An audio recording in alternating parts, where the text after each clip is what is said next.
So as we know, Ryan Garcia beat Devin Haney, the Illuminati, and the referee this past weekend. It was a great showing from Ryan Garcia, and honestly, it gave new life to the boxing game, and I'm extremely happy about it, being a huge boxing fan. I just want boxing to do well. Now, obviously, Ryan Garcia has been going back and forth with Sean O'Malley for almost a year now, and I think it's a pretty fun topic to just talk about the possibility of maybe Ryan Garcia sometime in the future coming to mixed martial arts, maybe even the UFC, and taking on someone like Sean O'Malley.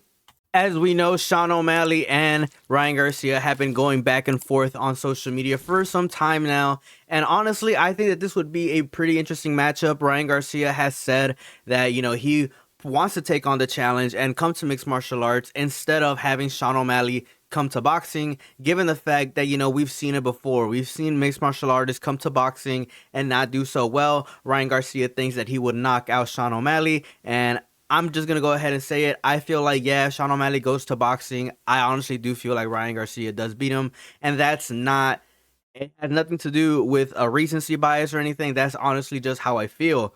Now, with Ryan Garcia going to MMA, I feel like it's a much interesting conversation, given the fact that Ryan Garcia is a professional athlete fighting at the highest level in boxing. Is very interesting what he can do as a boxer coming to MMA and fighting at the highest level. Now, obviously, one of the main differences from boxing and MMA is the stance. Now, boxing has a more bladed stance. It involves turning the body sideways to protect the center line and emphasize powerful punches and head movement with the front foot turned inward for stability. In contrast, the MMA stance is more square and upright, accommodating a wider range of techniques like striking, takedowns, and grappling, with both feet positioned wider apart for balance and versatility. While boxing stances prioritize upper body defense and efficient punching, MMA stances blend upper body and lower body movements for defense, range of motion, and adaptability across different aspects of combat, reflecting the specific demands and strategies of each sport. Now, obviously, there are exceptions to this rule, given the fact that there's fighters out there that are doing pretty damn well without having a proper MMA stance. Fighters like Alex Pereira, which is pretty interesting because that's a name that Ryan Garcia mentioned whenever he was talking about the subject of potentially fighting Sean O'Malley in the UFC. Let's go ahead and roll the clip. Wrong, and I got crazy conditioning. So most people in your position would want him to come over to boxing. No, but that's already been done. Yeah. I know I'm gonna knock him out in boxing. That's not even fair. What is fair is to test myself in MMA, because I know if I put my mind to it and I trained every day and I had Nate helping me, even Alex Pereira, all of them, and I really locked in, he will not beat me. I will come with everything I have and I would destroy Sean O'Malley. Now, I know we just had a little segment talking about the MMA stance versus the boxing stance, and honestly, I don't expect Ryan Garcia to develop a traditional MMA stance, but I do expect him to make a certain adjustment if he does try to transition to MMA. And since we're talking about MMA, usually guys have bases in MMA, and I do believe that Ryan Garcia, since he is a striking heavy dude, I do expect him to develop a kickboxing or Muay Thai kind of base for MMA. That being said, let's not forget to mention that Ryan Garcia's most dangerous punch just so happens to be the left hook, similar to Alex Pereira. Now, if Alex Pereira goes on and teaches someone like Ryan Garcia to find positionings to where he's able to land his left hook, I think that Ryan Garcia could do pretty well in MMA.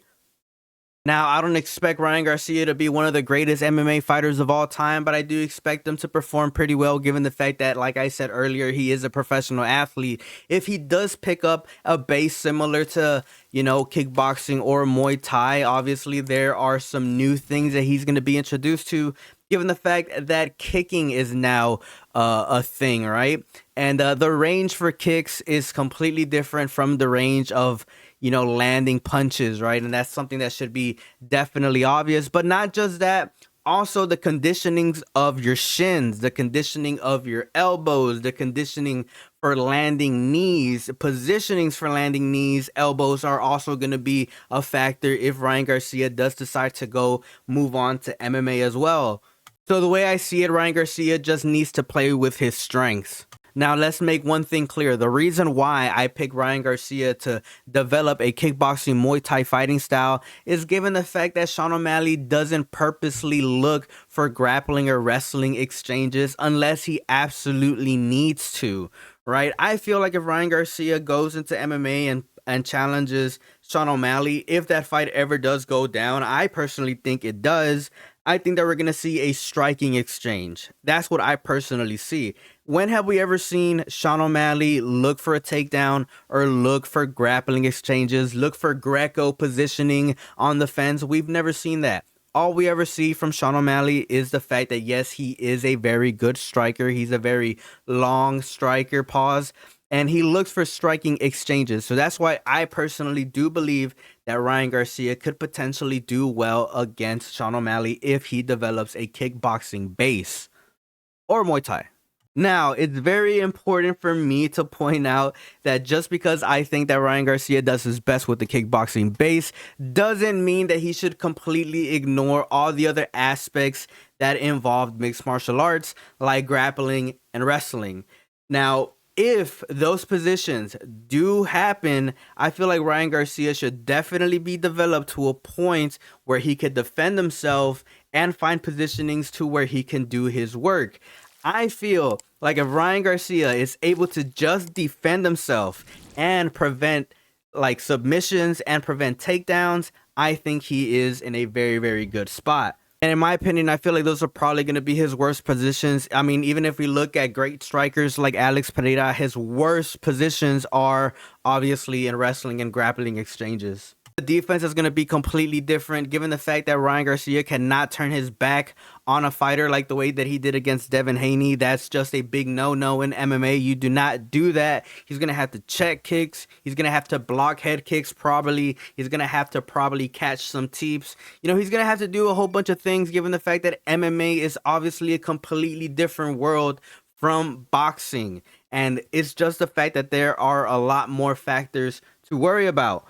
But the biggest adjustment, in my opinion, is the gloves. Ryan Garcia is so used to fighting with boxing gloves, big, huge boxing gloves that make it easier to catch, parry, block punches.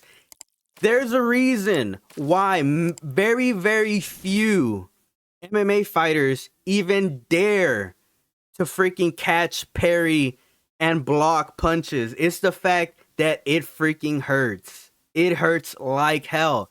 It's a completely different feeling from having 8-ounce gloves to having 4-ounce MMA gloves. It's a completely different world.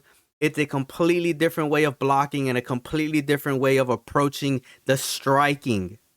I'm not saying that Ryan Garcia is absolutely going to crush someone like Sean O'Malley. I don't think that's true at all. I think that Sean O'Malley is a world-class fighter. And this video is just for the purpose of explaining to you guys that this fight could be very competitive if Ryan Garcia does decide to develop in the proper way.